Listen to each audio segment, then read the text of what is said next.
পুরনো ঢাকায় যে ঘটনাটি ঘটে গেছে, যে ছেলেটি মারা গেছে বরঞ্চ তার সাথে হয়তো যুবদলের সম্পর্ক আছে, কিন্তু যে খুন করছে বা যে হত্যা করছে তাকে তো অন্য জায়গা থেকে, আমরা যেটা খবর পেয়েছি, অন্য জায়গা থেকে নিয়ে আসা হয়েছে। তাকে তাকে ধরা হচ্ছে না, ধরা হলো অন্যদেরকে অ্যারেস্ট করা হলো, তাকে ধরা হচ্ছে না, কি তাকে আসামিও পর্যন্ত বোধহয় করা হয়নি এখন পর্যন্ত। কেন হয়নি, কেন ধরা হচ্ছে না?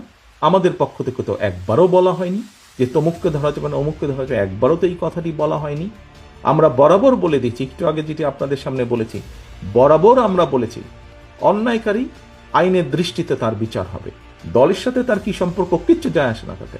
তাকে দল কোনো রকম প্রশ্রয় দিবে না। কেউ যদি কোনো অন্যায় করে থাকে, তাহলে প্রশাসন ধরছে না কেন তাকে? আমাদের এখানে রিজভী আহমেদ সাহেব পরিষ্কার বলেছেন, দলীয় অবস্থান থেকে আমাদের যা যা করা প্রয়োজন আমরা প্রত্যেকটি যেটি যেটি জেনেছি, তদন্তের পরে যাদের যাদের সম্পর্কে প্রমাণিত হয়েছে অভিযোগ, আমরা আমাদের দলীয় অবস্থান থেকে তাদের বিরুদ্ধে ব্যবস্থা গ্রহণ করেছি। আইন শৃঙ্খলা বাহিনী কেন তাহলে বসে আছে? আইন শৃঙ্খলা বাহিনীকে চালায় কে? বিএনপি তো চালায় না, চালাচ্ছে তো সরকার। তাহলে সরকার কেন ব্যবস্থা নিচ্ছে না তাদের বিরুদ্ধে? সেটি দলেরই হোক বা সেটি অন্য কোনো লোকই হোক, কেন ব্যবস্থা নিচ্ছে না?